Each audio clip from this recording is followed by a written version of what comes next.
Hello and welcome back to the Uup podcast. I'm Jordana Abraham. And I am Jared Freed. Happy anniversary, Jordana. Happy anniversary, Jared. 5 years. Wow. Five amazing. This is my longest relationship. We did it. We did it. It's almost mine as well. Almost. Right. Yeah. It's absolutely crazy that this has been going 5 years. I know. It's funny, like, the way it's evolved from when we started it from, when was this? 2017. 2017. Sitting in an office, like I remember coming in, you guys are like, we have an idea we're thinking about, and I was like, the way you guys are like, let's do this, and I'm like, okay, thinking we're starting, like at the time, I guess thinking we're doing a podcast, like It wasn't like we're gonna take the world by storm, and like, who would have known? Who would have thunk it? Yeah, a juggernaut. No, I remember it was like the idea was like battle of the sexes. Yeah. Kind of like dating thoughts, like, you know what I mean? Like the different ways that men and women interpret the same dating interactions. And I feel like we really did get there. We're there. We're doing it. I mean, and it's crazy to me, like, when you, of course, I'm sure get the feedback, but I get it. I think I get it in a different way of like, what do you know? What do you know? Okay. Do you get that sometimes? I get that a lot. Do you think more just like what makes you an expert, or right? Well, I think like, is it due to the single thing? Like, what do you think is the? I think men aren't given any credit for having thoughtful conversations about dating, yes. which I would agree with. That's We're fair. not most, not all, obviously. Not all. I think if you engage a man in these conversations, they will have, but they're not. This isn't brunch table fodder, really. Yeah. And I think also being single. They go, what do you know? What do you? And it's like I always say, I like deflect. I'm like, I know nothing, which I do believe. Being in a relationship doesn't mean you know anything. Right, also. right. There's a lot of people that met in high school that, good you for them. You wouldn't want dating advice from them either. Right. So, and it's like, I don't think we give advice. Like we have some updates today. We're going to go over some some past advice that we've given.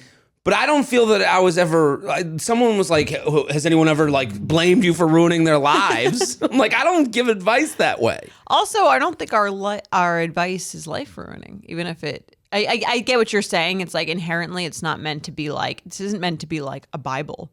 Right, but also the way we talk about dating, I think and the reason people love this show isn't like, you better go out there and you better work it, girl. And if you do this, you're fucking up. Like, we don't do that to people. No, definitely not. If we're like to look at this show thoughtfully, we go, oh, well, here's me being vulnerable. Here's Jordana being vulnerable about how we felt in this situation, how we would have done things differently, how we did them in the past. I think that's what people like to hear, is that they're not alone. Yeah, and there are no, like, again, we're not giving you like strict rules to follow. Very rarely on this show is someone like, well, how often should he be texting me? And the answer is like, well, if he's not texting you at least every day in the beginning, like dump him or something. Right. I think that's why we've not really, cracked the code on TikTok.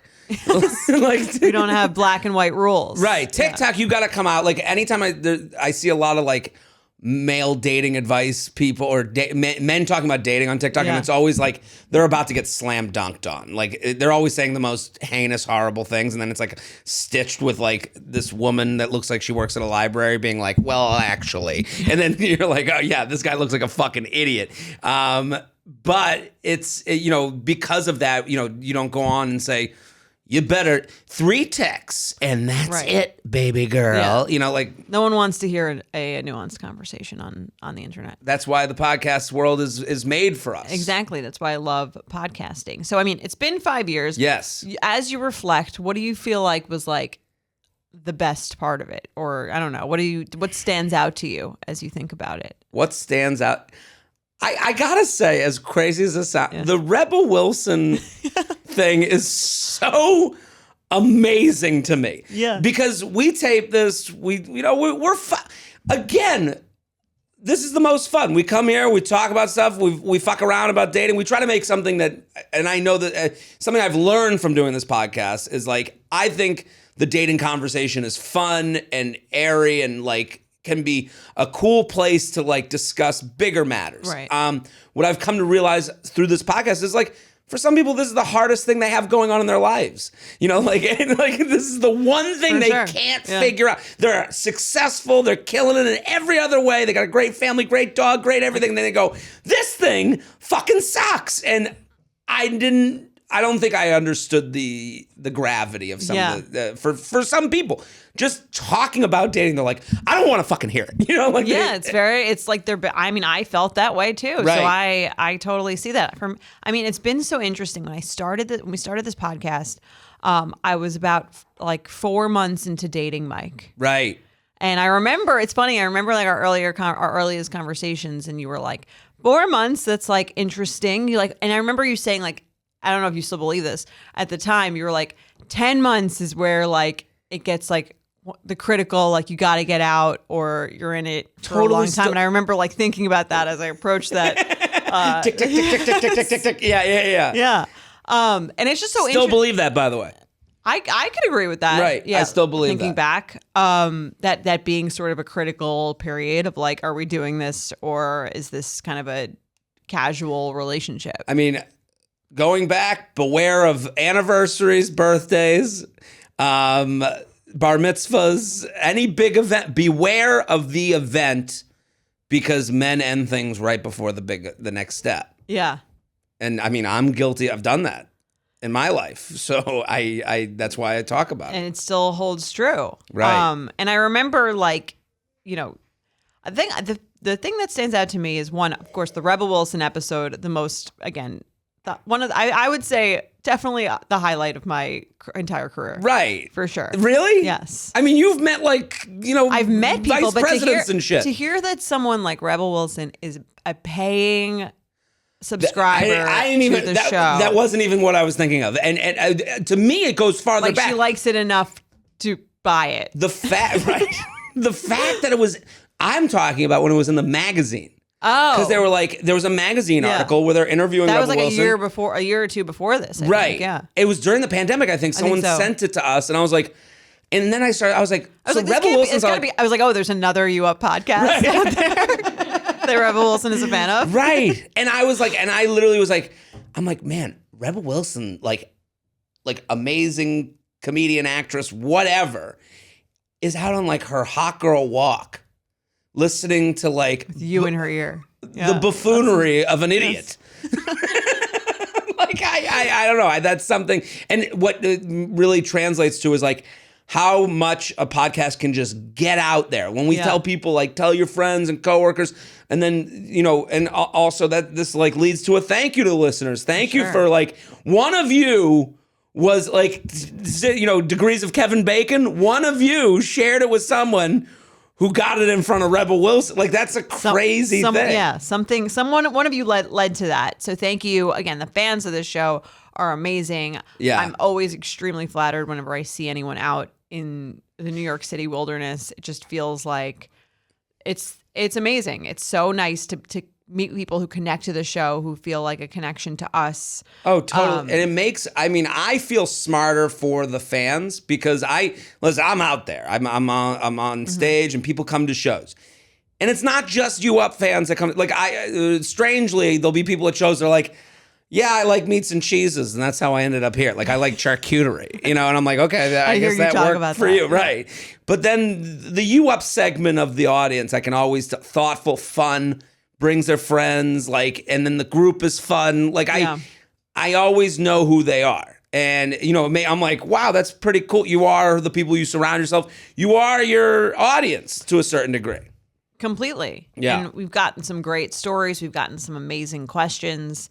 And for me, I think it's really helped me also just be, I mean, it's funny because I was never really doing this show while I was dating, but it's helped me really put a lot of my dating history into like the context of the things that we're talking about. I think if I were dating if I got divorced tomorrow and I were dating, I think I would be a very different dater than I was the last time I was single. I think that I've, able to look at my relationship through such a different lens, having spoken to you. And even just like, I think your advice on this show has really changed the way I think about dating as well. And especially like, I think the biggest change was probably just being such a reactive dater as opposed to, a proactive dater, someone who had their own standards they were meeting. And it's interesting to look back on because I didn't really do that much before Mike. Right.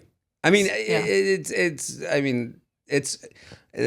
cool, like, us two going and hearing your feedback of like, what? Like when you question things, like me on stuff, I'm like, yeah, like I never would have heard that in my mind, I'm always like, I'm screaming, idiocy and just not throwing at shit all. against the wall. But There's so much wisdom there. Right. Well, we've come together to create a space, and we always say it like it's an uncomfortable conversation.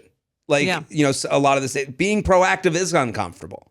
It's hard, yeah. And I wonder, if I were dating, if I would have been able to do this show. Because I am one of those people who used to be very overwhelmed by dating or very like anxious about it, as I've said. So I do wonder, I think part of like the security of being in a relationship and Mike being like cool or thinking it was cool that I was doing this made me feel like more confident to go in and talk about it and have these kinds of conversations. And I remember in the beginning being annoyed that he wasn't like more jealous of all the other people I was talking about having dated.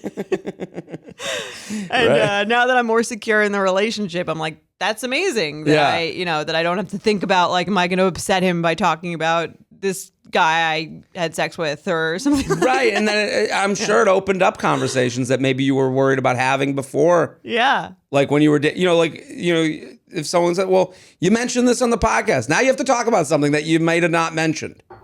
100%. And that's also been a big part of it. Someone on a date was asking me, they said, is it hard to like be on a podcast talking about dating? I'm like, it's hard because I'm what's that? While dating. While dating. Yeah. I was like, it's hard because I'm more honest on the podcast than maybe I am like in person. Right. like here, you don't have to say it to their face. Right. Person, yeah. I'm saying it, here I'm saying it and Rebel Wilson's listening somewhere. Like hi, Rebel. Hi, yeah. Hope your walk is going well. Congratulations on the baby. Oh my God. Yeah. So I don't know. It's I had a weird date thing happen. Speaking of night. which, let's hear it. Yeah. I got a message on a dating app. This is it's kind of weird. I got a message on a dating app. Can I read it to you? Yeah. It was interesting. We had talked before. We'd matched before, talked, fizzled out. Okay. And then I get this message, and it was like Sunday, I'm out. I had a couple drinks in me, as I do. And Jared, I went on 2 dates with the bootleg version of you, and I think it's time I go out with the real one. Wow. I was like, I like the gusto. Right? It's a nice little compliment. I guess so. Yeah. Well, because it was also a nice refresher. Mm-hmm. Like, looking back on our conversations, like we didn't answer each other. It's just like she wants the real deal. The buck. Yes. Right. So when I read that, I wrote, and we had never mentioned if they know me or not. Okay. So I'm kind of dancing around that. I'm like, so I wrote, LOL, how do you know they were like me? How do I know I can live up to the me I've created? Okay. Fair. And it is fair to think that. And well, for starters, his name was also Jared. Okay. And then your looks definitely resemble each other. Hopefully not really. Show you a picture. Right. You don't want to look like anyone. I don't want to look like anyone. Nobody does. And so I was a little bit. I mean, there are certain people that I don't mind people saying I look like. Right. I want someone to say I look like someone I don't look like at all, and they're way hotter and way better looking than me. That's always nice to hear. Right. Although sometimes it's even like not nice to hear because it's like I obviously don't really look like I'm the what did she call it, the B Squad, what is the Walmart version. We talked about this on the Bachelor podcast, on The Bachelor. Okay. That like they did this like notebook kind of scene on Bachelor in Paradise, and everyone was like, there was like the Walmart version of Rachel McAdams, the Filene's Basement version of of what? Of Ryan Gosling, and then who was the other guy? Hayden was the dollar store version of right. Well, it's kind of like the rich dude. Do you ever see a movie that's like based on a true story, and then at the end of the credits they show like the real family? Hey, I if I'm that family, I don't want that show. I don't want the show at the end where it's like here's the real family that's just like 10 notches less attractive than the actual actors playing. I mean, that's always the case. These are actors, they're professionally good-looking people. And glossed up makeup, hair, wardrobe, the whole deal. Yeah. Right. And I just find it always funny because it's like you're almost like it breaks the whole illusion. Yeah, don't ruin this for me. I don't want to pretend the whole family looks like the real Blind Side, like Sandra Bullock and what is it, like Tim McGraw, and the Blind Side. Right, it does ruin it. I mean, this was definitely when I heard that I was like, "You look alike." I don't know. I and also like, there's no discussion of like, do they know this podcast? Right. Okay, so we go on a date, and it was a nice time. We had a good conversation, whatever, and then it ended, and I was like, I was kind of left not feeling great because we haven't texted since then. I'm like, you went on the date? Went on the date. Okay. And you texted her after the date? I hadn't. Okay. But they hadn't texted me. Okay. And I'm kind of sitting here, and I had a moment where I kind of felt bad about myself. I was like, was I worse than the other Jared? But you didn't text them. I know, but I was like, I don't know if I'm doing this to, there's an element of like winning on a date, which is stupid and I don't like about myself. But I did have this because on the date I was like, so what was wrong with this other Jared? Right. Because to me that's a fun conversation. It's not about like trying to down this guy, but like what happened? Like were they mean? Were they like a horror story? Were they boring? And now and then, they told me a story about kind of what went down, and it was totally normal and not horrific. But then I walked away being like, was this person just totally like, yeah, the other Jared was better? Like, I don't know. There was maybe she's just waiting for you to text her. But then I'm like, am I texting because I need to know if I did better than the other Jared or because I want to go on another date? Okay. So do you know what I mean? You both need the validation that she's into you while not being sure if you're into her.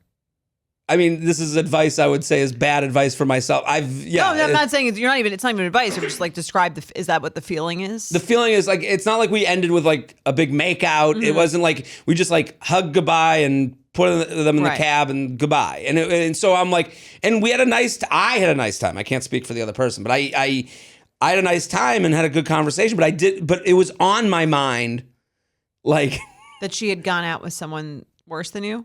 Or better, I don't know. Like, was she just like, ugh, all the Jareds suck? Like, I don't know. Like, but maybe if that's the case, then so what? Right? I guess I don't know. That's how you feel about so many people, right? I that's a good point. I guess my thought, like the reason I didn't feel good about it is like it was weird that like there's this literal measuring pole that I was being put against, and that's how we got on the date. Maybe she just said that as like a flirtatious kind of thing. I'm sure that's the case, but I also am like, that got me out. Right? Like it got me, well, let me see if, Right. I guess it worked. Yeah. It did work. I don't know if it, Why don't you text her? I don't know. I get to this point after a first date where I'm like, what do we do? Well, it's like, if you think about it on a 1 to 10 scale, how would you not? I mean, I hope she's not listening. It's not personal. There is no question that she is going to get sent this. Okay. There's no. I've been too specific at this point. Fine. I'm sorry. There's one friend in the New York area. This isn't personal, but there's a Jewish chick in the New York area who's going, oh my God, right now. I kind of feel like if it's a 7 or over, do a second date. It doesn't have to be a 10 for a second date. Right. And I'm not looking for a 10. I'm not looking. I agree with that completely. Like the idea of like, I don't know. I guess all I can think about is this idea that like I bombed. But you didn't even text her to fight. It's not like you texted her and she didn't answer. And no, then I know. That's to me a bombing. Well, I guess there's this element of like, I guess when you're told like you look like this other guy, you have the same name as this other guy. I want to see if you're as good as this other guy. And it's like, I don't know. I feel like I was plug and played. Like I disagree. You didn't message her. She probably thinks you're not interested in her.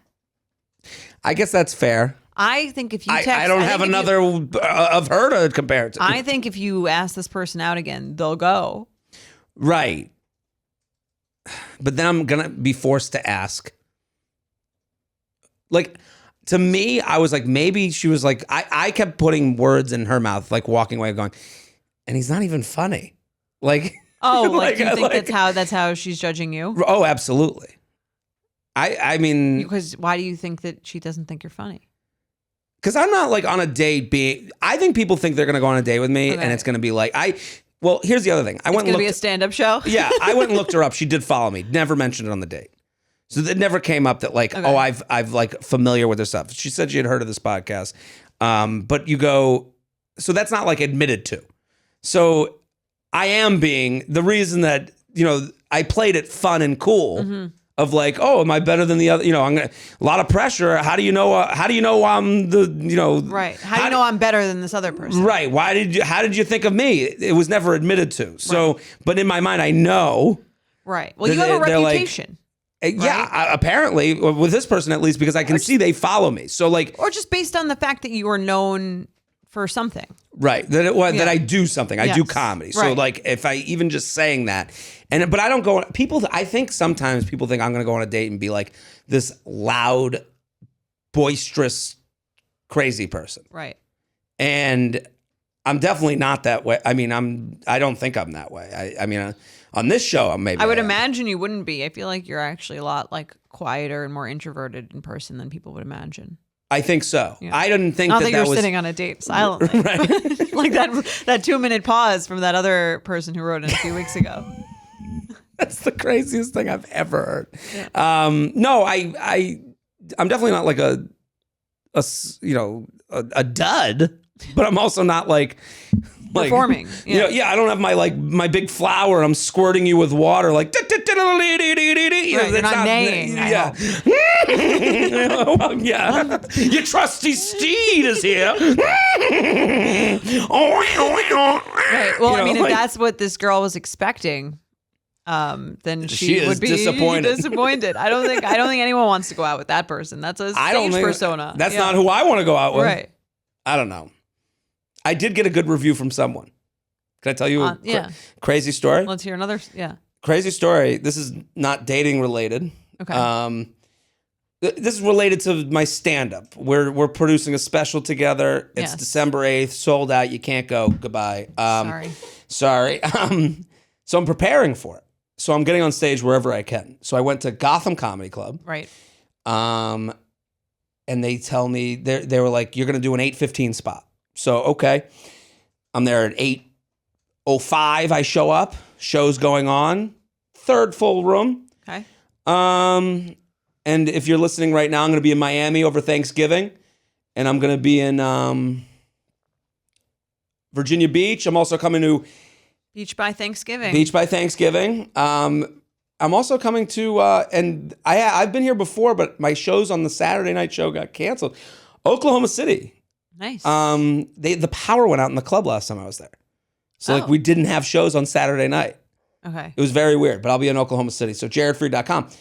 And I go on stage. So then it's 8:05. I show up. I'm going on at 8:15. They go, Jared, you might have to go a little longer. Jerry's coming. And I go, Jerry? And they go, Jerry Seinfeld. Oh. Right. Okay. So I go, oh, I did the same thing as you. And now, your mind, the wheels start to turn. Okay. Because I'm like, I got to change up my material. Why? Because you had a whole anti-Jerry Seinfeld bit? 15 minutes. Shitting on Jerry Seinfeld. That show was not even good. No, I have like a 15-minute, or I'm like working on like the special stuff. And there's a part of the special I'm talking about breakups that's very difficult, and it's been bombing a lot lately, if I'm being perfectly honest. So I'm working on it, but I'm also like, and so when I bomb and I'm doing something new, I swear a lot. I know that Seinfeld's a big on Clean. Okay. And you want to like, him to like you. Yeah. You know, like just like the date. I want that girl to think I'm the best Jared. I want Jerry Seinfeld to think I'm the best Jared. Yes. So I'm like, they're like, you're going to do 15 to 20. We don't know whenever he shows up, we're going to turn on the light. The light tells you have 2 minutes left. I go, okay. So I was like, I'm going to open with some of the dating stuff that I've been working on, but then I'll make sure the last half, I'm going to do clean Jared. Okay. And then, so I'm on stage 2 minutes in, I see he's there. Okay. And they're not giving me the light. And I'm like, I guess I'm going to perform. He's watching the whole set. Oh, wow. I'm like, holy shit. And it's going okay, but I'm doing like some clean stuff I talk about my body a lot on stage, as you know. I talk about like, weight stuff. And I come off stage and he like gives me a huge compliment. And what was the compliment? I have it on because I was recording I record every set. Okay. The audio. Let's hear it.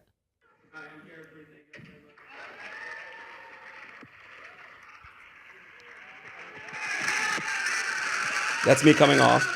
Okay.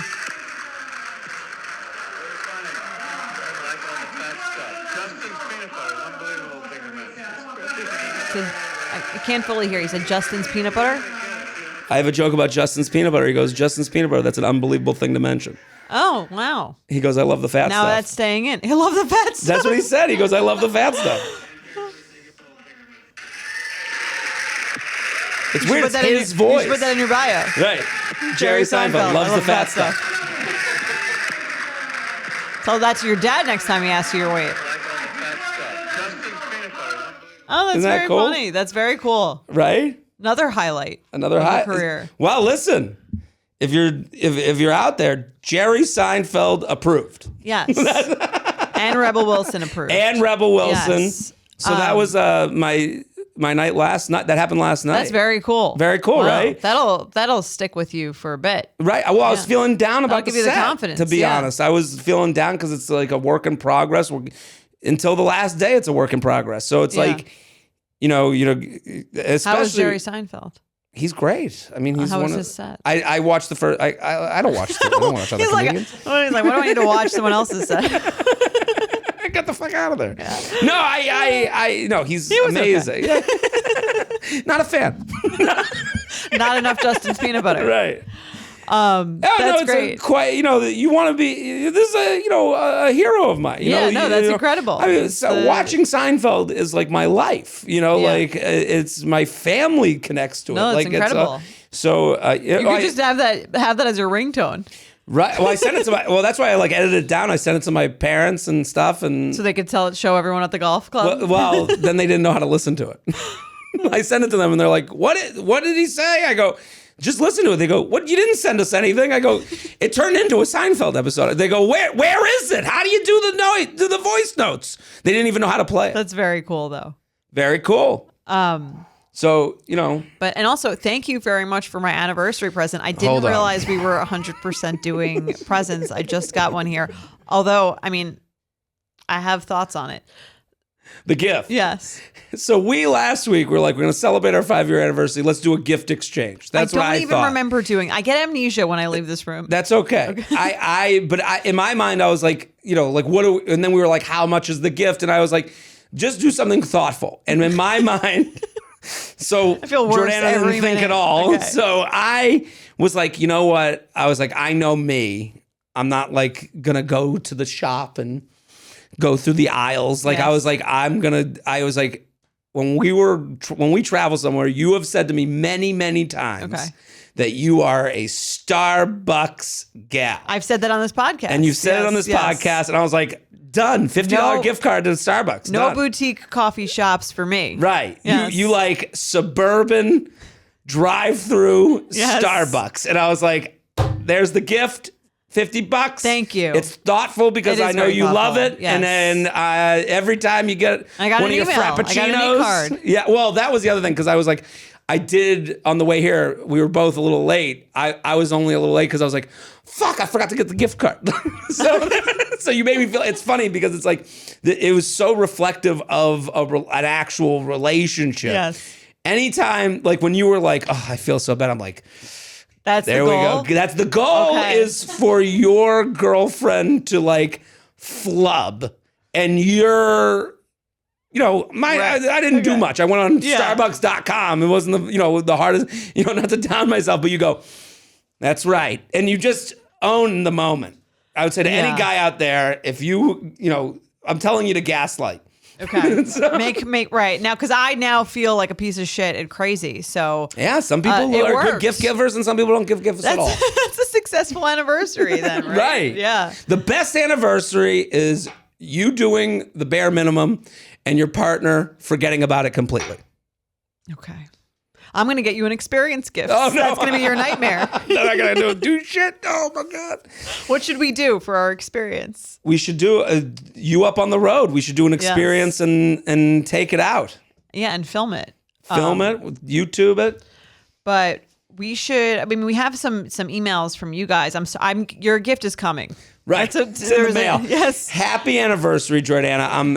I'm so thankful that you included me in what we're doing here. It means a lot. I love doing this show. Included you. You are, you are like we are the You Up podcast. I think that this works so well because of the team that we have and our production team, our Maddie, our Sean, our Jorge, all do just like an incredible job. Yeah. And just the how far this show has come. I remember getting on stage at Comedy Cellar. We did our first live show, like 2018 or something. Yes. And that was, you're on stage all the time, but that was my first time on stage, and it was just like surreal. It was, it was such a cool feeling. And you've really paved the way for podcasts, for Betches in general. We started podcasts because Aileen and I had gone on your show a couple of times. That was the only show we had ever gone on. Yeah. I think that was like 2016 when we started our own show. And we were like, maybe we should get into this. This was like pretty fun. And so you really launched Betches podcast. I appreciate it. Yeah. I remember you guys were like, we want to start something. And I sent one email and it was like, here are people who do this. The original Shelby, who still works on my show, was your producer. Yes. He was. Set you up with Shelby. I never knew if he hated us or not. We would always Everyone says that about Shelby. He's very quiet. He's quiet, but great guy. Love him. We'd be like, Shelby, was that funny? He'd be like, yeah. For sure. If you listen to my show, you're loving this Shelby conversation because he is a great guy, but he holds him close to the vest. When sometimes he'll come on my show and we'll do like a Shelby and I episode. Okay. And the dynamic is, I think, the funniest in the world because it's like me like, and then he's like, yeah. Exactly. Like, very dry. Yeah. Very dry. And I as someone who I like that kind of stuff, I appreciate that. But I remember distinctly when we first started being like, oh, Shelby thinks this is awful. This is torture for him. He hates this. He doesn't. He likes it. I can speak for Shelby. He's great. It's cool to see. I didn't even think we were starting podcasts early. Like even like us starting 5 years ago was like early in the podcast game. Now it's like starting a blog. It's. When did you start podcasting? 2012. Oh wow! Maybe So 2013. 10 years for you. I've been doing it a long time. Which is both cool and embarrassing at the same time. Like. Your other shows blew up and they, and I'm like, just kind of like. No, but this blew up. This was my version. Your show is also still like a huge staple in the podcast industry. Still happening. So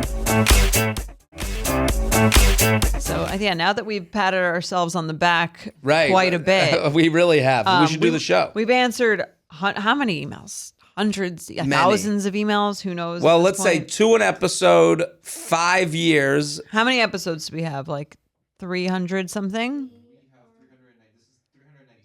396. Oh, almost 400 episodes. So that's like probably at least times 1.5 because probably 2 because we do like we have an awkward. That's an email. Times 3 because we had 2 an episode. Let's do 2. Okay, to times be safe. 2. We'll call it 800 episodes. 800 emails. 590. Oh.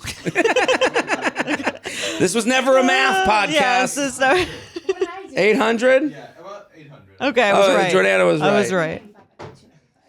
Maddie was a French major, not a math major. So A lot of emails, and we get thousands. So thank you guys for submitting them. Keep sending them in. Thank you for every positive review that anyone has ever written. I've read every single review, and we have over 13,000 Apple reviews. Crazy, you've read every single review.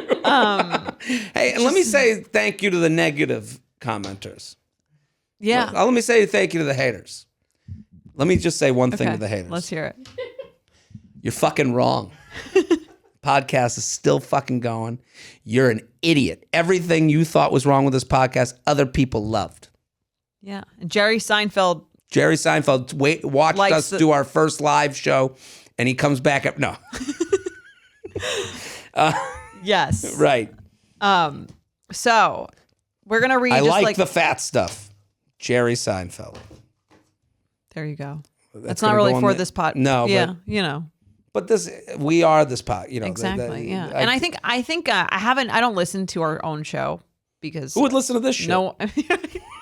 Yeah, because who would listen to this? And also just like no one likes to listen to themselves. Or at least I don't. But I can imagine that if I went back and listened to the first episodes, I think we've really evolved. Oh, absolutely. I mean, you're in the beginning of dating Mike. You know, I was single, then in a relationship, then single again. I mean, my God, right? Yeah, it's crazy to think about that. Yeah, we've had some amazing guests too. We had I don't want to name favorites, but we had some pretty high profile celebrities on here. We've had some. I mean, the Ramit episode. I didn't know how huge he was. Yeah, he's got a huge following. We got Ramit. People loved We've had Andy Cohen was one of our first guests. That was really cool. In his office, remember? And I'll never forget this about Andy Cohen. You're like, what makes someone successful, right? Yeah. I tell this to everybody. He showed up. We had our meeting was set for 12:30. He got there at 12:29, and we had a half hour with him. Yes. 12:29, he's there. 12:59, he's out. Yes. And I was like, that is a successful person. Time management. Right. Yeah, we've had Andy Cohen. We've had Sebastian Stan. We've had Rebel Wilson, clearly. Right. Logan Ury. Very popular guest. People loved. Yeah. We've had the Girls Gotta Eat girls have been on. We've done back and forth with them. They're great. So many. Sex with Emily Morse. We've got the whole it's gamut of quite a ride, and we're still driving. Dan Savage. Dan Savage, yeah, absolutely. All right, talk about one of the people who really made podcasting. Yeah, so legends. Yeah, and listen, if you want other people, if you want us to go on other shows, message your favorite podcast other than ours. Because we can't go on ours because we already host it. Tell them to have us on. So we have some updates. Yes. Okay.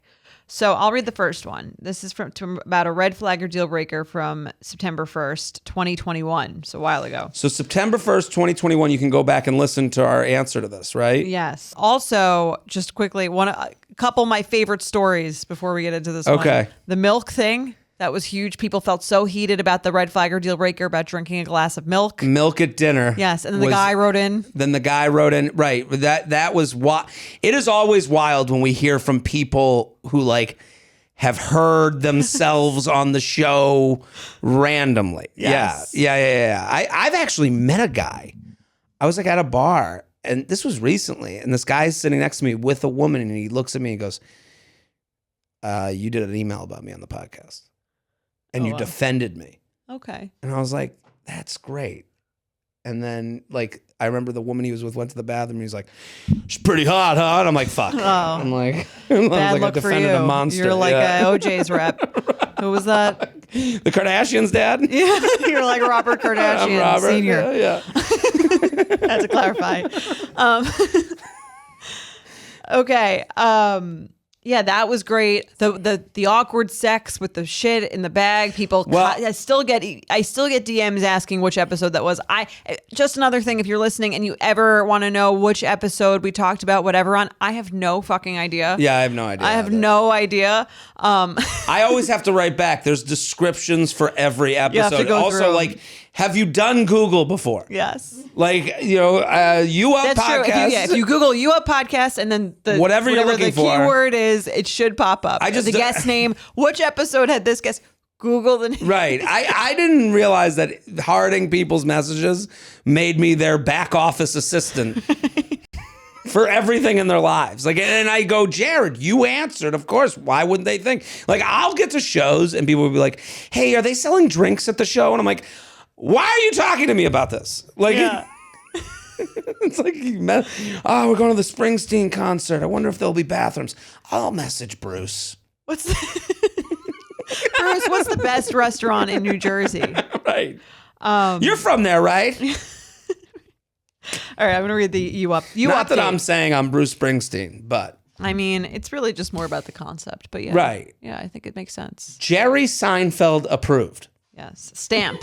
You should get a stamp. Right. Throw it on, put a graphic on there. Or at least that specific bit. Right. Jordana, we're taping a special, okay? Don't bring us down to earth. I can't wait. I need my confidence. No, we want to sell low, deliver high, right? Or undersell, over deliver. Yes. Right. Sell low. The jokes suck. No, it's going to be great. I'm I'm extremely excited. If you like this podcast, you're going to like the show. That's going to be, right. That I can promise. Hi, Jared and Jordana. Congratulations on the anniversary. Since I started listening, I've gone back and listened to all the episodes. Subscriber, and I'm obsessed. Thank you. This is an update about the guy who didn't save my number in his phone. The one who introduced me to all his cousins. You guys. I remember this vaguely. Same. You guys, there's 8 of them between the actual relatives and their spouses, plus 3 kids. So it was honestly a real meet the fam moment.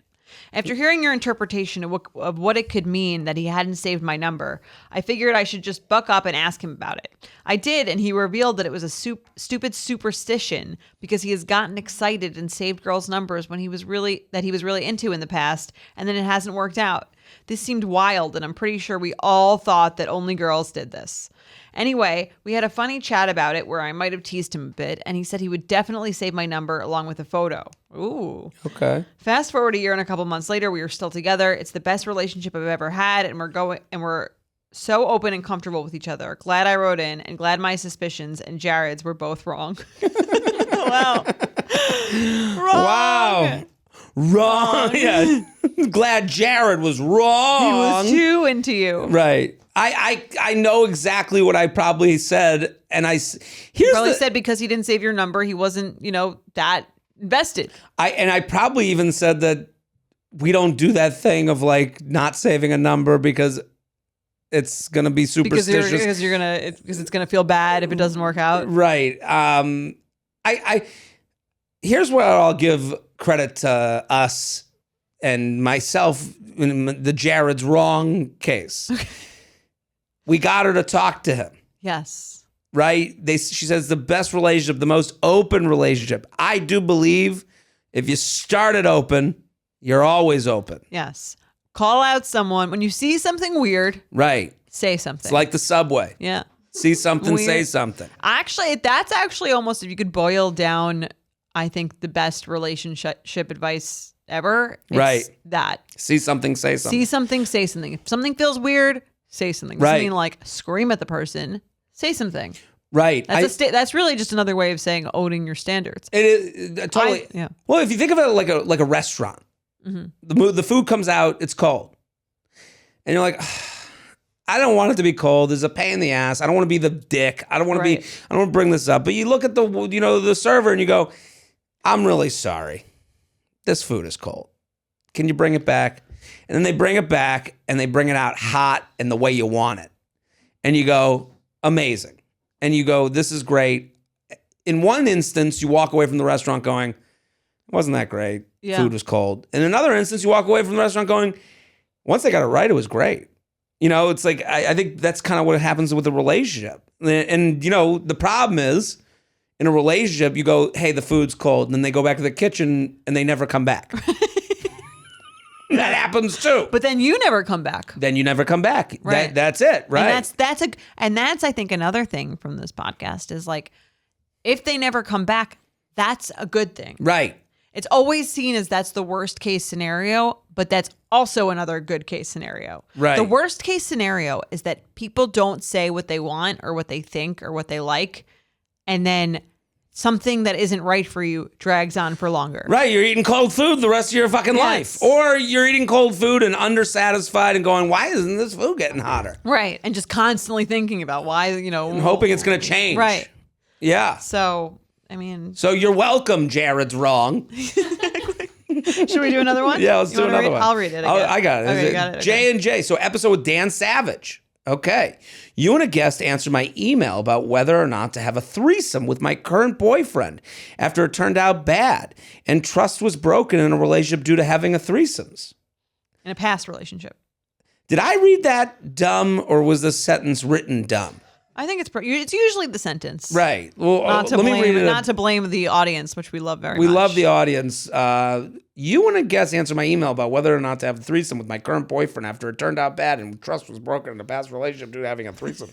Right? That's a long fucking sentence. Yes. So trust was broken in a past relationship because they had a threesome and then she was reluctant debating. to have a threesome in the new relationship. Right. I absolutely love the insight. Hopefully this insight on the sentence structure helps her too. My current boyfriend and I have set boundaries and talked about what we would want and wouldn't want to happen when we do have one in the future. This was a fun turn on to get us in the mood for having sex, by the way. I wish the update was spicier, but we did not have a threesome. Yet. I decided I want to, but it's surprisingly hard to find a single woman that is not a close friend to bring into our bed. Any advice for how to pick up a woman for our threesome? I'm open to trying one of Jared's crazy ideas if he has one. Thanks, the Kinky Betch. What do we think? This is great. I'm happy that they, again, see something, say something. I see that I feel uncomfortable with how this could go because it's gone bad for me in the past. And now I'm saying something and we're now slowing this down towards threesome land. I like that. I like that too. I don't have any advice on. I have no experience with finding a woman to bring into a threesome. Love the idea. Right. Not something that I have any. I don't feel prepared to give advice. For right. I don't even know. I mean, listen, I think what you do is you go to a hotel bar and you order a Cosmo and you leave it at the end of the bar and you tie a string to the Cosmo. And then I don't know why you think that so many women are drinking Cosmos. Cosmos are back. But are you sure? I think the type of woman who would be, oh, is that a loose Cosmo? They come over and then you reel in the string and you go, here we are, fuck us. I don't know. Right. That sounds like something out of like a Just Like That season 2.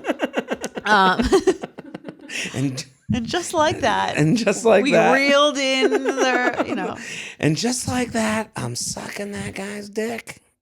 Gotta get a pun in there. Right. To be to be. Something like that. And then I got to thinking. Is this Cosmo life for me? Like something like that? Something like that. Damn. A little more punny. We write to edit. Yeah, we'll work on it for just like that, I'm face deep in a vagina. I think we need to poll the audience if they drink Cosmos. I'm just wondering. I haven't had one in forever. I've never had one. Too tart. I've never even heard of anyone ordering one. I guess someone told me they were back and it's stuck in my head for some reason. Oh, your mom? Yeah. My mom says Cosmos are back. Jerry Seinfeld? My good friend Jerry once told me. Yes. Jerry Seinfeld. He once told me, I like the fat stuff. Such a funny. Such a ridiculous thing. Let's do some awkward sex. Let's do some awkward sex.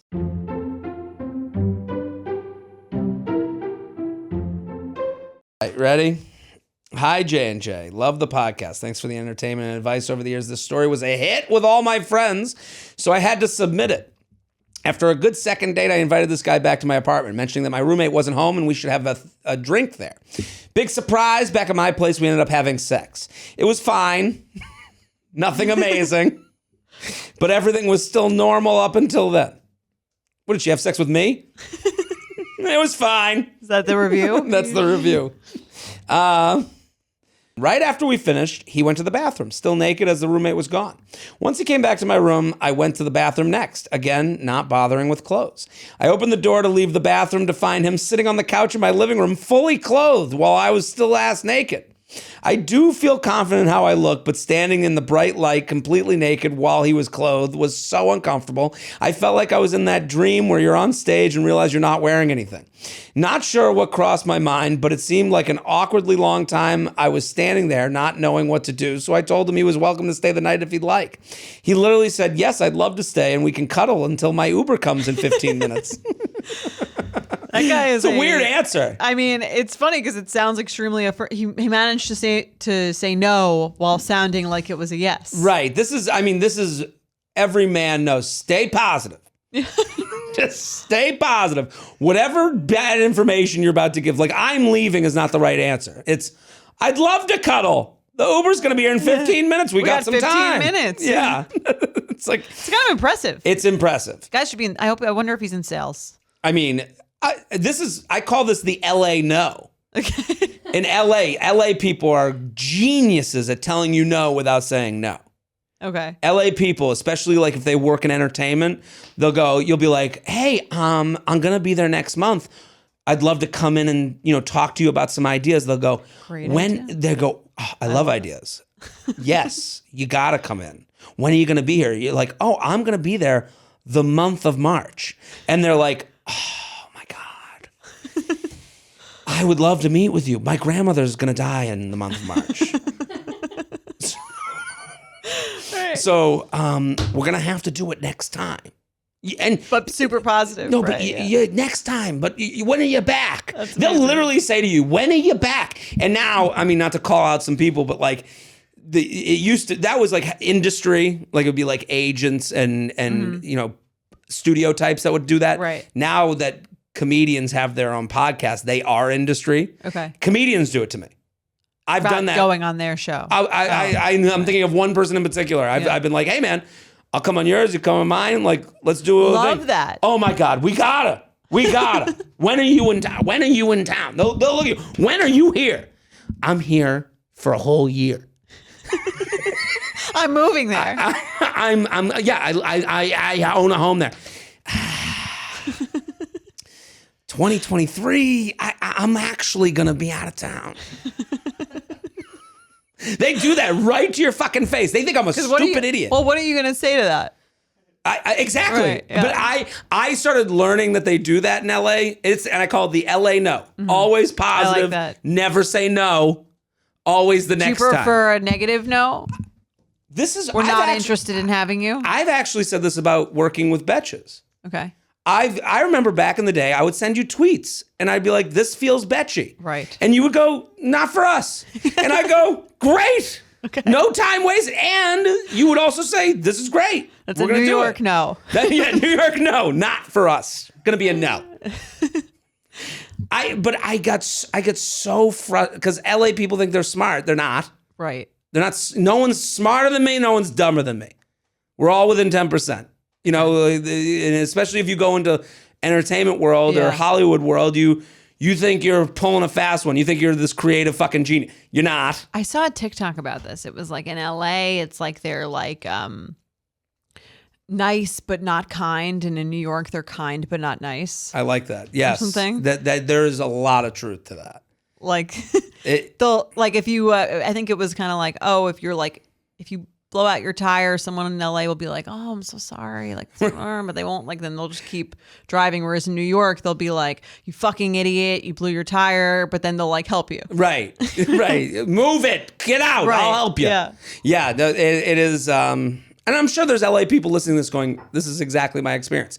Then there's LA assholes going, I don't know what they're saying about us. It's like, right. No, it's you. But it's this guy is doing an LA no. This guy is going, would you like to stay over? Oh, I'd love to cuddle with you. Uber's here 15 minutes.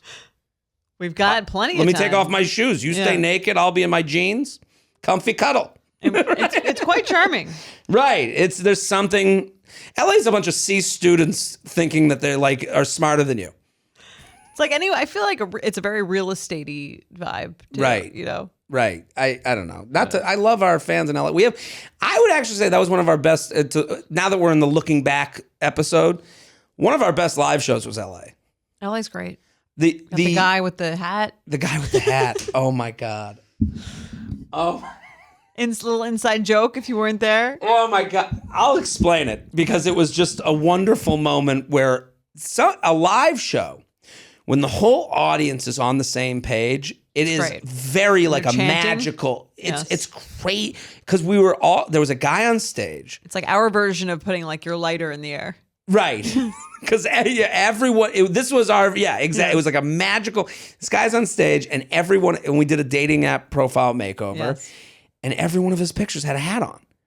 And he also had a hat on stage. And we were all like looking at him and we're like, another hat. And then we're all going, and it was this like elephant in the room of everyone's just wondering, is he bald? Yes. Well, that's because the only reason someone every picture he had a hat on, and he was wearing a hat on stage. And he's wearing a hat on stage. And I remember I think I was talking to him and I was like, it's okay. We got to take off can you take off the hat, sir? And when he went to take it off, you could feel the collective, because we hadn't asked him if he was bald. We were just like, you got to take off the hat. You're even wearing it on stage. And I remember like everyone took a deep breath together, like, what's coming under this hat? But then he wouldn't take it off. Right. And then finally we got him to take it off. Remember when he took it off? Everyone was shouting, take off the hat. Right. And I just felt, you could feel like it was like a balloon popping. And he had a great head of hair. Great head of hair. But it was like, I remember thinking in that moment, I don't know if you thought, but I was like, oh, thank God. Thank God. We weren't going to embarrass him. Right. Yeah. Because we don't want to make someone feel badly. No, but we were like, you're in a hat every picture. Right. Obviously, this must be a thing like you're for hiding you. Something. Right. But he had nothing to hide. He had nothing to hide. It's actually one of the most shocking things that's ever happened in my life. That he had hair. Wow, that's big. Jared, what were the moments in life that just took you, There was this guy that had a hat on and he wasn't bald. Yeah. It goes that, then Jerry Seinfeld. I like the fat stuff. There you go. Two big moments. Two huge life moments. of Jared, and it goes in the memoir. Right. He literally said, I'd love to stay and can cuddle until my Uber comes in 15 minutes. He had called the Uber and gotten dressed all while I was in the bathroom for like 2 minutes peeing. So we walk from my brightly lit living room back to my bedroom where luckily I could put some clothes on again. I basically said nothing while he just talked the entire time. It was some weird post-sex cuddle talk, but I was also so over at this point, just waiting for his Uber to arrive so he could leave. Thinking he clearly didn't have a good time, I thought we could just both mutually ghost each other. But a few days later, he texted me asking if I wanted to meet up. I decided to be mature and say I wasn't up for another meetup instead of not answering. And he had the nerve to ask why, since he thought things had been going well. Anyways, long story, but I will never forget walking out of my bathroom naked to find him fully dressed and just sitting there, sincerely naked and afraid. What do you think? I don't have an issue with the fact that he left if he was going to leave, but I just think it's weird to not to just leave and not say, I'm going to leave. Right. I've had, to be like, to call it and then tell someone you're leaving, I think is like a little weird. Right. To leave the bathroom and have someone sitting there like it's a waiting room at the dentist. Yeah. Like, oh, so you're done now? Like, yeah. Exactly. Uber's on its way. It feels a little like you've. It would cheapen. It would make you feel cheap. Right. I agree with that. But if she just got out of the bathroom and then he was like still in bed and was like, hey, I had a great time. Right. Yeah. Still a little rude because I think like right after is a little weird, but still better than this. Right. It is hard that like when the sex is done, I mean, talk about a balloon popping. It's like, okay, does this person want to stay? Do they want me to go? I don't want to be rude. I don't want to, again, cheapen. I think like, I live by the idea that everyone would rather sleep in their own bed than not. Sure. But right? I mean, I wouldn't, but. You wouldn't. You'd rather stay. If I had sex with someone, I think that for me, it would be like an intimate thing. And that would be like a big part of the experience for me would be the like sleeping next to someone through the night. Yeah. I'm a big cuddler. Especially the first time. Right. I guess, I would wonder like, is this person just like, did I really turn this person off? If they left right away. If they left right away. Yeah. Or do they just. Or was that all they wanted? I guess I would never think that.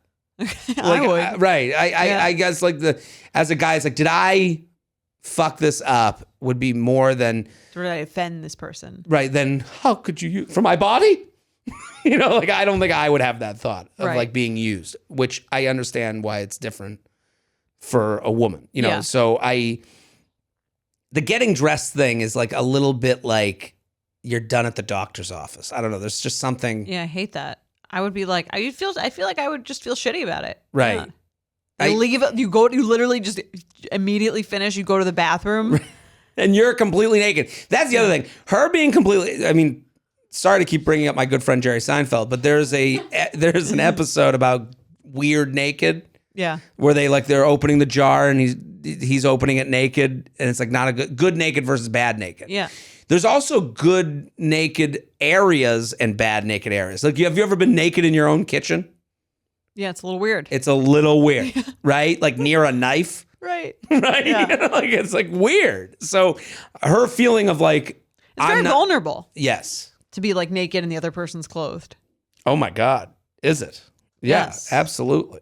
So I don't, if he had said, I've got to leave, I think there's got to be a mandatory grace period after sex that you must stay if you want to be like a normal human. When I get done with sex, I start a stopwatch. When it gets to 30, an alarm goes off, and then I go, "Oh, that's it for us." I mean, just the rudeness in terms of like life. Like, imagine you went to someone's house for dinner, and then the second after like you finish eating, like you're like, "All right, gotta go," like you run away. Essentially got the Uber. I once went to dinner, and someone got done with their meal and just shoved their plate to the middle. And I was like, that is weird. Like at a restaurant? It was like in the home. It's like. Was it your home? No. I mean, it was just, but I'm saying like any abrupt, like it's over for me, so it's over for everybody. Right.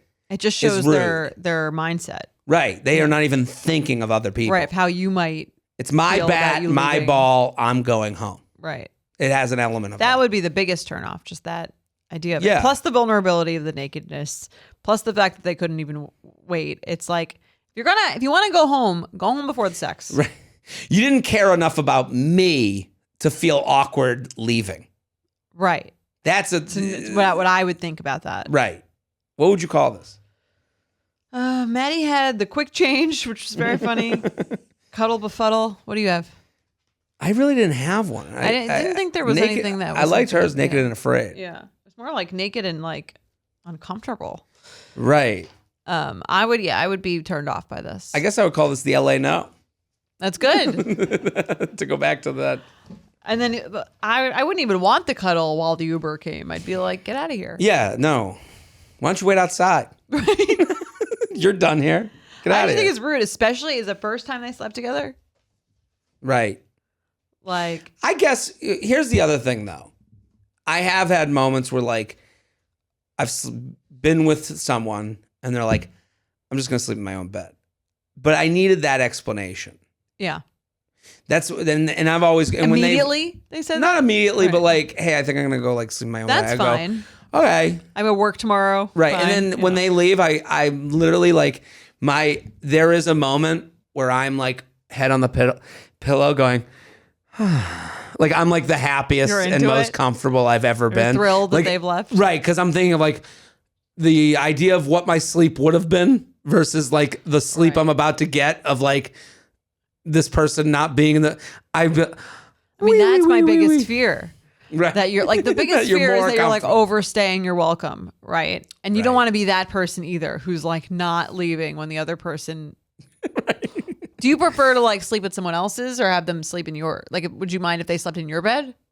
No, I wouldn't mind because I got a big king size bed. Like I like sometimes you sleep and you're like, I'm in the way. This isn't my space. Right. I'd rather be at home game. Okay. My place. And we can. I agree. My place, because then I'm not the one deciding when to leave and I don't have to worry about overstaying my welcome. Right. Right. And then, yeah. I guess my place, yeah, that's because then it's them. You know what I mean? Like then you get to judge their how quickly they're leaving. You've been here a while, yeah. That's well, I mean, it is probably a weird thing to be like, okay, when should I leave? when is like an appropriate time to It leave. is a weird dance. Yeah. Because sometimes I'll just stay the weekend. I've had a guy do that. Really? Yeah. I had a woman tell me that she was like, you basically moved in one time. And that's In a not good way like or a bad me. way? I think it was a good way. That wasn't very like me. I usually wouldn't do that, but I Must guess have been that very nice. Must have been. Yeah. Let's do another email. All right. You ready? I'm ready. Okay. Jared and Jordana. Happy Friday. I mean, it's not Friday here. Interesting email. Right. My coworker and I were chatting the other day because she is celebrating her anniversary with her boyfriend, and we got into a discussion about when the actual anniversary date is. According to her boyfriend, their anniversary was the very first date. But according to her, it was when they actually defined the relationship and decided they were exclusive. I'm personally under the impression that the anniversary is when you decided to be boyfriend and girlfriend, but then we got into this whole rabbit hole. Her boyfriend's opinion was that this was when they first hit it off and first started seeing each other. This is when their relationship began. But what if they are still dating other people? What if one of them wasn't initially into it? What if they still have dating apps on their phone? Also, what if they were to end up getting married? Then when is the actually anniversary date? Then when is the actual anniversary date? Sorry. I also think it's funny because typically it's the girl who is like, it was the first time we met. Haha. Clearly, there are lots of different opinions on the anniversary topic. I have my own opinions, but would love for you all to chime in. So what do you think? I think it's an interesting question. It's funny that they were like, that a lot of this is like, oh, the guys usually, I think guys have changed their tune on this. Really? I do. I think this is like a result of like to me, first date when I'm in a relationship, that would be the date. Okay. Because I don't want to get into Oh, you're saying, okay. when, What if you have a conversation? Could it be like then?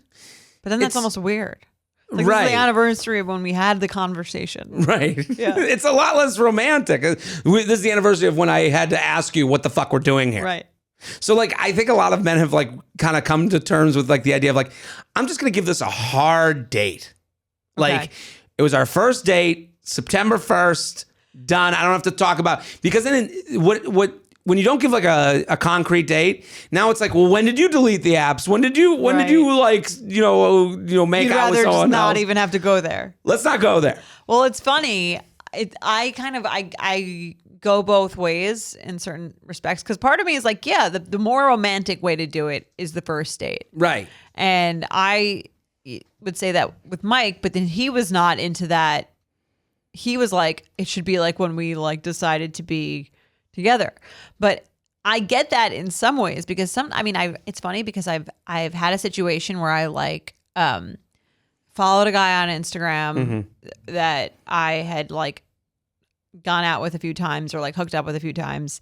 And it's funny to see like his I guess now she's his wife, but at the time she was his girlfriend, post about their anniversary. And I'm like, that's weird. I like hooked up with that guy after that. Like you've been together, we hooked up 10 months ago. You've been together a year? Interesting. Like, Right. So it is funny. I mean, I don't know how often that you get to see that other aspect of it, but I've definitely seen that kind of thing. And I'm like, it's less of I guess our anniversary is coming up too. But really, you know what I mean? It didn't work out. Right. But it is kind of funny, like the idea that you could be like, well, it's been this period of time, but there were other weird things happening in the in between. So I get both ways. It's very nice to have a wedding anniversary, so you can just like Cleans it throw up. out. Yeah, it just really cleans house of all that other weird shit. That's what I was going to ask you. Since now you're married, Yeah. do you even like when people talk about their anniversary and dating, like married people are always like, oh, that doesn't count. Are you now like, we get a kind of a refresh on the dates? Yeah. Now we threw out every other date Yeah. except for the wedding anniversary. That's I It's think also like you don't need. I think when you first start dating and it's like a little less secure, you're like, all right, we've got to like be counting everything to mark the milestones to see where we're at. And then at this point, I'm like, I don't really need all that shit. Like there's like a little too many things to celebrate. We don't need to like celebrate our first date and then our conversation where we, decided to make it official. it is funny the idea of like, it's our 5-month anniversary, right? Right? Right? Well, that's the thing. Yeah. You're in the beginning, you're counting. And why do we count? Because we want some sort of like control and like data points Right. over feeling like, someone owes you something, or at this level you should reach that. And then once you get married, there's not really any other like milestones after that. So it's a little less, even up until the point where you get engaged. I'm like, well, how long have we been dating? Right. It's funny. Now, the more we talk about this, the more I take back my original thought about that. Because I'm thinking if I was in a relationship and I guess the anniversary post, which is, I don't know if it's something I would even ever do. Yeah, I mean, that's another thing too. But yeah. that guy you're talking about that you went on the date with, you're like, wait a minute, it's their anniversary. Like a lot of these things, I think a lot of guys, if you're out there dating and you go on a first date with the woman that you end up marrying, right? but you're also on a third date with the woman that you got to end it with to go with the one that you're going to end up with, you're kind of like aware of them more than with the dates than the person you're actually dating. Yeah, I could see that. Because you go, I'm just thinking of how I would play it because I'm like, fuck. You want the person messaging you. Or them Right, yeah. being like, this guy is a fucking liar. He went on a date with me. And it's like, even though you wouldn't have that expectation. right. Yeah. You don't, I think a lot of guys, and it's why we run ourselves into trouble and like why we get a lot of emails on this podcast is like this, and you've talked about it, this idea of being so nice that you're mean. Like you're just trying to be nice all the time and you're trying not to hurt feelings. And on the way to not hurting feelings, there's some white lies that happen along the way. So it's like, what's the anniversary date? And I'm like, I'm going to go with when we had the talk because if it's first date, I'm going to have a problem. Well, if that was the expectation. But it's like, it's kind of like, again, it's like that crossroads of like romance versus practicality. Right. Practically speaking, no one expects exclusivity after a first date. Right. Right. But if you think about it like romantically, the idea that we met and then you made out or you had sex with other people after we met, it just doesn't read as well in the Our Story page. No, it does. And that's, and especially when you have this Instagram versus reality world that you kind of, we have put ourselves in the position to have to answer to the reality. Yeah, because there's so much information out there. Right. And we're in the position that we have to promote the romance. So you're like, I got to do an anniversary post. Someone out there is going to see this and go, hypocrite. like yeah, I call fall. You know, like the townspeople. Yeah. Right. And you go, like it's. I mean, I'm not gonna like message her, but like in my mind, I'm just like, that's kind of funny. It totally. But the spectrum of people that see it go from that's kind of funny to I better tell this chick. Do you know what I mean? Like, in your wildest dreams, you go, I don't think I did anything wrong, but at the same time, you go, someone has something on me. Like it's like almost like a political candidate saying something, being a hypocrite. Like everything's on the internet. Never loses. Well, your reaction to that is based on how strongly you felt about the person. Right. So for me, I'm like, I wasn't that into the situation. So I'm like, isn't that funny? Right. Whereas if this was someone that I had been like deeply into and felt really invested in, let's say we were like still at like we had gone on like 8 dates at that point, right? I would probably feel like more hurt by it, but it would be more about like it wouldn't be more about the transgression is the same. But it also could be different. It could be that he lied to you and promised you things. You know, I'm not we shouldn't put it all on, you know, the emotional state of the person. There's, you know, he or she might be saying, you know, how invested you felt, which I think you could probably have some sense of, even if you're not 100% sure. Right. You know how much you wrong someone within 10% of how much you wrong them. Yeah. You know, so yeah, it's hard. And it's hard if you're listening right now. It's like, yeah, if your boyfriend wants to make the anniversary date of when you decided it was official, he was seeing other people. And if he wants to make the first date the official moment, then you were the only one he was dating. Yeah. I mean, that's kind of true. And, you know, Mike had hooked up with other people after we had met. Right. And again, like, it's funny now looking back, it's fine to me. I don't like care. But in the moment, I think having like, or or when we started dating, probably like less than a year, finding that out was like a lot more upsetting for me. Right. I kind of thought about that with this email too. It's like this person is like, no, it wasn't this email. There was another one. No, the beginning email. The person saying that he gets superstitious about putting names in there. Like, did she, because other people he was in love with didn't work out. It's like, were you curious as to who those people were? Right. No, it's a good point. Right? Like, if I heard that, I'd be like, well, let me see. Show me. Show me. Show me. Let's play some games.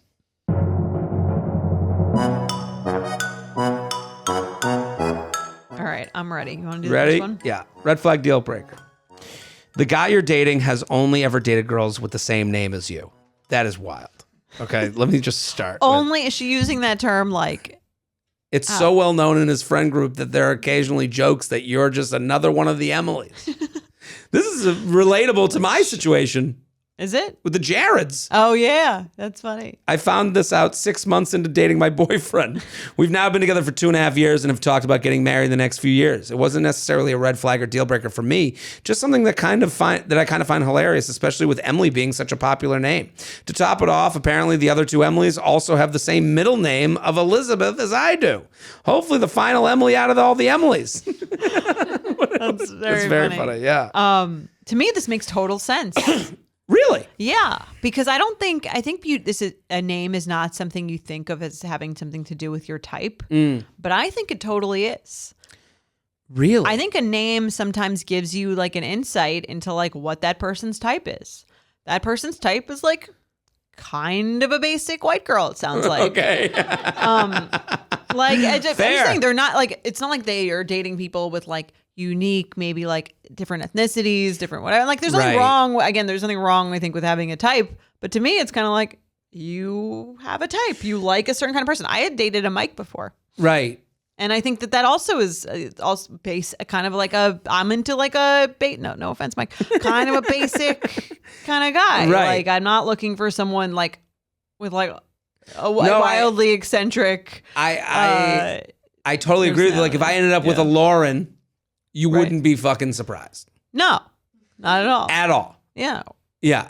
Anyone with like any of the names, like if you think about all the names of your exes, I'm sure they're not like that interestingly different from each other. They're all somewhat Torah-ish.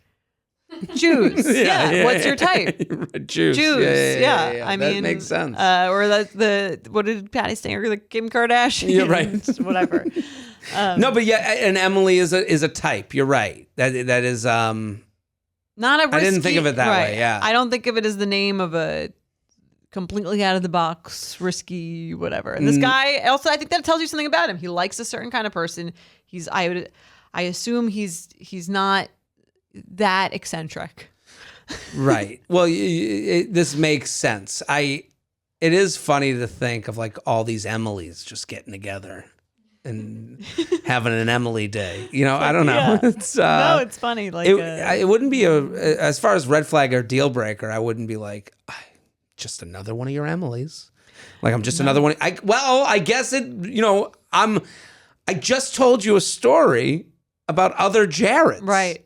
And never bothered you, so maybe you wouldn't be into it. Right. I read this earlier, didn't think of this at all when I was telling you this story. Yeah. Because in my mind, I'm like, well, I guess he didn't text her, be like, hey, the other Emilys didn't really work out. Let me see how you compare. I want to date a better Emily than right. the one I've been dating. That's kind of the difference in the stories. No, I agree. I'm trying to think if someone was like, they dated multiple Jordan. I mean, that would Bunch be weird. Of Jordanas. I'd be like, it's a little bit of a weirder name. I would be like a little. That would be more surprising to me, but also just because of the rarity of the name. But like Emily is what? Probably top 5 for especially whatever for we were born, certain age group. Generation, yeah. Yeah. To me, that's not that weird. I wouldn't mind. I'd actually be a little comforted by it. Oh, really? Like I am exactly what you've been looking for. Right. This isn't an experiment. I am definitely your type. And this is what you're into. Right. I wouldn't be like, this isn't, I would know it wouldn't be like an experimental thing from them. They'd only dated Emily. And then my name was like, I don't know, Crystal or like something. I don't know, something like a little bit more like off the. Yeah, you know, just different. Yeah, you'd be different. like, oh, what made you go from Emily Land to Crystal? Right. Or if I had Crystalville? like a thick like Israeli name or something like very like, I would be like, this seems like more of an experiment. From to you. Emily to Shoshana. Yes. How did this Perhaps. happen? What changed? Yeah. Yes. I guess there's also this thought of like, if you hear things enough, they trigger certain, taste buds. Yes. I'm sure when he hears Emily, he thinks penis, sex. It becomes this word association. Or maybe game. like comfort. Comfort. Yeah. Boner. Have you ever been like attracted to or turned off by a name? I'm doing a joke about it. I've seen. You'll have to tune in to the show and find out what that name is. Jerry didn't like that joke. I don't know, but I talk about it on the app. Sometimes you see a name, you're like, I could never end up with that name. Well, that's what Ramit said. He was like, remember, he was like, I'm not going to have a kid named Mike. Right. That's right. Which is fine. I mean, again, I think that says something about. Well, I the think you person. also envision what your life will be. Yeah. And this person has envisioned an Emily life. You're not dating a Christina. That's not a Jewish name. Probably not. You're not dating a Mary. Like, that's just not, I don't see that going to be that in the cards for you. Mary hyphenated other name. I could never Right. I Mary couldn't Jo. see it. Mary Jo. If I Kate. saw Mary Jo on a dating app, no offense to all the Mary Joes who Nothing listen. wrong with Mary Jo. Nothing wrong with them. I would go, get out of here. I can't see it. I don't. And again, this is also the problem with online dating is that you kind of have the menu in front of you and you don't even take a chance. Right. You see Mary Jo and you go, teacher, ew. As I'm famously known to do. You get in front of It's the a little adventure. too, also that I find that name, again, it's nothing wrong with that name. I find it to be too wholesome for you, too not Jewish for you. It's just not in my wheelhouse. It's just, That's what I'm saying. This makes complete sense to me. it does. Green flag. Have you dated more than one person with the same name? Yeah, Okay. I have. Makes sense. I definitely have. But I'm thinking back. There's only so many like Amandas. Whatever the. I've dated every Rachel in the tri-state There you go. area. Yeah. That makes sense to me. Let's do another. Okay. Hello, J&J. I'm a big fan of your work solving dating again and again. I'm 32, single, and have a red flag or deal breaker, or maybe a green flag for you that I've gotten mixed opinions on. Recently got an Instagram follow request from a man that I did not know, but I checked out his profile and saw that he lived in my city. He was good looking and seemed like he had his life together, so I accepted his request. Those are the two main criteria for Good looking, life together. Yes. Yeah. Immediately after I accepted and followed him back, he DM'd me that he had seen me on a dating app and was too impatient to wait for a possible match. See screenshot below. All right, let's read the screenshot and then I'll get back to the email. Okay. So you read the screenshot. I'll be him. Hi. Lovely to connect. He said her name, which I do think is important. Hi, blank. Okay. Hi, blank. He's not sending it out to everyone, copy paste ish. But lovely to connect. What do you think of that? I have issues with a lot of the terminology in this. In this one. Okay. Hi, Lovely blank. Hi, blank. It's very LinkedIn. Yes. Oh, it gets more LinkedIn. Hi, blank. Lovely to connect. Full disclosure, your profile came up on a dating app and I was ... Well, ... Too impatient to wait for a possible match to be able to say hello. Shrugging emoji, heart emoji. Oh no, she hearted it. Shrugging emoji. Hope you don't mind the more direct approach and would be lovely to meet in person or chat on the phone sometime if your schedule allows. Smiley face. If your schedule allows is also something you would write in a professional email. Right. My issue with it isn't that he DM'd her because I think that's fine. Mm-hmm. But I think that the approach doesn't say anything about her profile or her. So it does make me feel like a little copy and pasty. Okay. Even though it does say her name, which is somewhat of a saving grace for it. Right. But I think I'll read the rest of the email. She wrote, nowadays, someone doesn't have to work too hard to find you on social media with the information provided on the dating app, like name, workplace, and college. It's not like he had to launch an extensive investigation. But the brunch table was mixed. Some saw this as invasive. Hear me. The man is out of order. The election for the brunch table. Some saw this as invasive, while others thought it was sweet and shows that he's confident. It wasn't a deal breaker for me, but I did take him up on having a phone call first. It went well, and we've been out and have dinner plans for tomorrow. What are your thoughts? Is it creepy or cute to circumvent the dating apps and contact someone directly before there's been a match? Is it one of those situations where it's creepy if you're not interested in him, but cute if you're interested? Excited to hear your take. Thank you. I have opinions. I agree that it's creepy if you're not, and cute if it is, and it would depend on the guy. I didn't like the message that much. Yeah, it's hard because I think I get what he's doing. Saw her on the app, put 2 and 2 together, found her on Instagram. Isn't really the weirdest thing in the world. Yeah. I've done it. You've done it. We've all done a version of this. Sure. The confidence it takes to have no thought of maybe she already said no to me is very male. I didn't even think of that. When you swipe right, you think, well, they haven't seen me yet, is a different way to think than swipe right, no match. Right. They Wasn't must have said no already. You know, there's 2 ways that it's glass half full, half empty. I needed his message. The way he messaged annoyed me. It has no hat in hand to it. Okay. You're coming to her door. You're saying because he's not saying, maybe you're not interested. I don't know. He never even says like, sorry if this makes you uncomfortable. The idea of too impatient, I don't like the impatient bothered me. He's trying to be romantic. I was too impatient. I needed to have you now. I needed to have you in my arms tonight. You're the most beautiful woman I've ever. Yeah, I don't like the impatient thing. Okay. If he had written, hey, I'm sure you get these all the time. I saw you on a dating app. I thought you were, you seem like very much my type. And I don't even know if you've already said no to me. And I know this is weird. I think you have to say, I know this is weird. That's fair. Yeah. The message, I don't like the message itself. Well, the message shows that he might have no social awareness whatsoever. Right? Well, I mean, she went out with him. So yeah. She didn't think it was that big of a deal. No, for her, it worked. I mean, your looks, your attraction away from not being creepy. Yes. Well, that's the thing. If I got a message from this guy, I wouldn't be like, oh, what a great message. But if he was attractive and I was like, might have said yes anyway, I would probably go out with him. Yeah. Right. Yeah. I guess if I was attracted, I guess this message wouldn't matter. Right. If your schedule allows. If your schedule allows. The wording is so weird. Maybe he's trying so hard not to be creepy that he went in the direction of like setting up a work meeting. Right. He tried to be so professional. Right. Because it does sound like he went out of his way to try to be as little like pertaining to anything about like romance or dating as he could. But that's kind of the annoying part of it. I don't mind the more direct approach. Like I've gotten like cold emails like this. Right.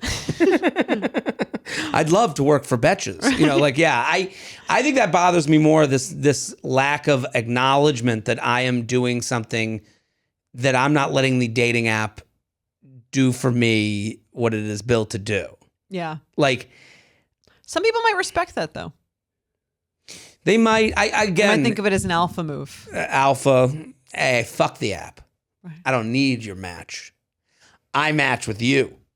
That's kind of what he said. Yeah, maybe she's flattered by it. I can understand that too. I just think, to me, it'd be a red flag for you. It'd be a red flag as far as like, I just need them to go. Like, I guess I'm not saying I'm different from this person. I get a number of DMs because I'm on social media. Right. So, and the DMs that I get that are like, if I get a DM that's like, hey, I'm like, get out of here. Yeah, that's bad. Stop. I mean, that's not what this is, though. No, that's not what this is. But if I got, like, again, lovely to connect from someone I've never met, like I told you, like, hello, friend. No, we are not fucking friends. That's weird.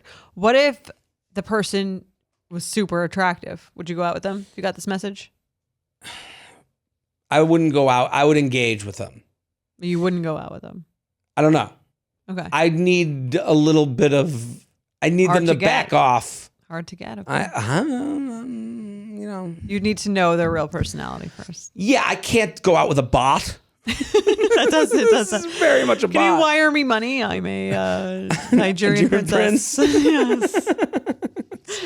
I need to see some realism here. I get that. I respect that move. All right, Let's do one more. Okay. Sup, J&J. Been listening since 2019 after a coworker recommended you guys to me after a bad breakup. Love to see you guys thrive. Now for my question. Someone a few weeks ago had written in about a guy they were seeing whose house had a ton of sports memorabilia, and they thought it'd be too much. In that vein, I have Well, we heard from that person. Oh, yeah. Well, did we hear from them or was it? No, we heard from the woman who sent it. Yes. She got contacted that the guy heard it. Yes, that was it. And we got the message that he sent her. You got the message. I got the but basically, it's funny. I think he was like happy that she mentioned he had a good penis. Yes, that was like all he cared about. Right. He was like a little weirded out by it, but he was like, "It's okay. You said that I had a good penis." Right. It's funny because like I don't even remember that about the email, but clearly that's all that he's thinking about. That didn't even include. Yeah, I had no thought of his, and then I went back to it and listen. She's like, she did mention that his penis game was strong. It's funny you talk about the confidence of a man, and like I think if it were me, I would only think about the embarrassing thing that was given there, even if he was like she was really beautiful. I would like forget about that. Is clearly like the only thing that it's the opposite for him. Right. It's like you can say anything you want about a guy, just be like, and by the way, penis game's strong. He's like, okay, we all have problems. Yeah. Like I'm wondering if it would work for me if I was like, yeah, their room was a mess. I could never be with this woman. I could never date her at all. Great vagina. I don't think it would work the same. I don't think. No. Okay, so this guy writes, my basement and a bit of my bedroom is decked out in video games, TV, movie collectibles, framed 27 by 40 posters, 2 shelves of collectible figures, statues, arts, books, gaming, PC, TV, entertainment setup. Okay. All his consoles. All his consoles. That pretty much covers it. By the time I am taking a girl home, they pretty much know the deal, who I am, and what they are getting into. I have never had a girl turned off because my hobbies and interests are displayed in my dwellings, but I can get if it does. Is that better than sports stuff? So I'm curious. Red flag or deal breaker? The guy's a nerd, and his house is full of nerdy shit. Signed, the nerdy guy from Philly. What do you think?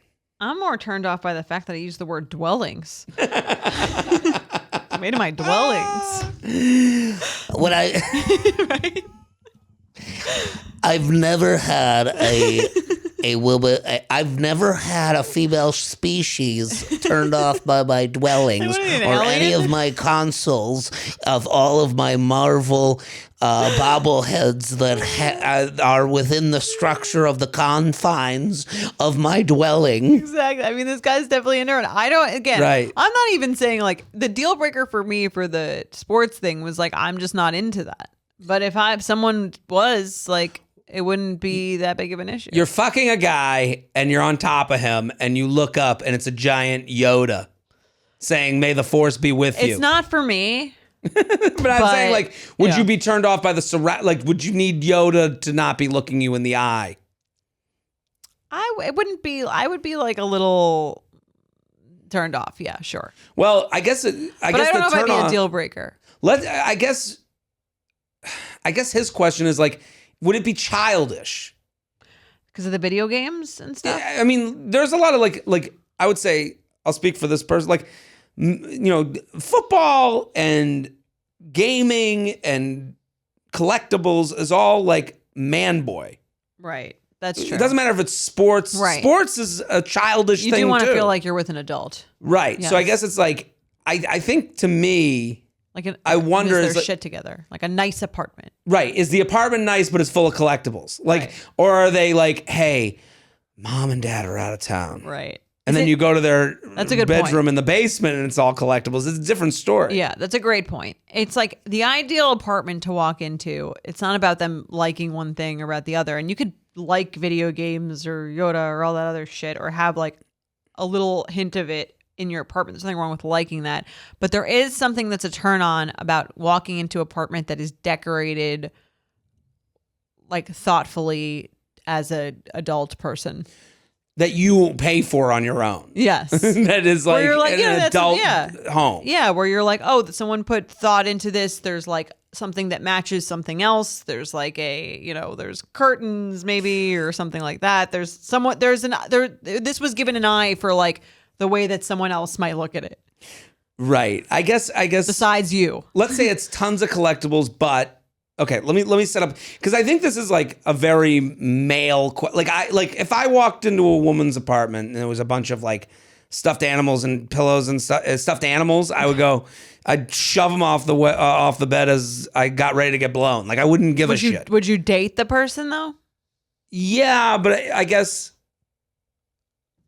Yeah, I don't think I would have any thought. Like I'm trying to think of like what I could see that would make me think of them as a not dateable person. And there's not like stuffed animals doesn't make me not want to date someone. I get that. Like you have everywhere. I guess, yeah. I if those are from your childhood, I don't know. What if they have this exact bedroom with TVs, gaming. Consoles, gaming? Yeah. I would wonder how I ended up on a date with them in the first place, because it's just not who I normally date. Right. But I guess the gaming stuff wouldn't bother. I don't know. I'm wondering if you walk into an apartment, you went on a date with a guy, and then you come back in, and it is full of those like mini. It's all figurines everywhere, but it's really done well. Like I have a friend, he's a comic, Greg Stone, very funny comic. He collects. Yeah. It looks like neat and organized and he puts them in positions, and Spider-Man's flying in, and it is like I look at them and I go, this is actual art. Yeah, that's cool. But then he also has a bed frame. It has to be done tastefully. That's the whole thing. That's what makes the difference. Is it like a mess of like piles of Yodas everywhere? Yeah. Or clean up like, your toys. Like you said, like it has an art. There's an art to it. It's done thoughtfully. I think that's really the big distinguisher. That's to me, I think, a big deal. Mm-hmm. Like, oh, you like care about these things. It's not just a bunch of toys that you play with that are on the ground. It's part of an aesthetic. Right. I think that's a turn on. Doesn't matter what it is. Yeah. You've just tried. Yeah, you have some sort of passion that you exhibit in a way that's thoughtful to some level of I guess that's the difference between the nerd stuff and the sports stuff. The sports stuff, it can be put up in a way that it's just like, yeah, I slapped a poster on the wall and you could do sports stuff thoughtfully too. I'm sure many men have signed something on the wall, framed. Right, but I guess I guess my point is that it's easier to just throw up some sports stuff and it looks disgusting. Yeah. When it comes to like, I think some of this like memorabilia collectible thing, you're like, you care more. Right. I don't know. It might be harder to do. Actually, I think you could do either of it. I think you could have a passion for something and put it up in a way that's like, again, aesthetically pleasing. And that's that's where that could be something that could be a turn off is a turn on, depending on how you display it. Right. Is it just like thrown everywhere, or is it like framed in a cool way where you're like, oh, what's this? Let me learn more about it. Right. If he yells, no, you're gonna step on the controller. You don't want to do that. Exactly. Here's where I keep my controllers is different than don't step on the controllers. Yes. I mean, how many controllers do you have? Is the other issue. When you walk into my dwelling, I am going to need you to remove your shoes because there's a lot of expensive Yoda art. Dwelling is such a weird word. That's like a little scary to me. Yeah. It's the TI-83 plus of people. Yes. We did it again. So proud of us. Solved dating. For our anniversary, we went long, but I think it was appropriate, right? Yeah, happy anniversary. Your gift is coming, I promise. I hope you share it. Don't worry about it. Buy me a coffee. From the gift card that you gave, so you bought you a coffee. No, yeah. Mine is gonna have to be way better than yours, so you feel weird about yours. This is all worked in my favor. This is amazing. Everything's coming up, Jared. It pays to be first. Men should listen to that too. It pays to be first. Okay. Yeah, do the anniversary gift the day before. That's yeah. There you go. That's great. All right. Well, that's it for us. Happy anniversary. We'll be back on Sunday. Yes. Bye. The U-Up podcast is produced by Sean Kilby, Maddie Paul, and Jorge Morales Pico. Editing by Jorge Morales Pico. social media by Maddie Paul. Be sure to follow at u.up.podcast on Instagram and send us your emails to uup@betches.com.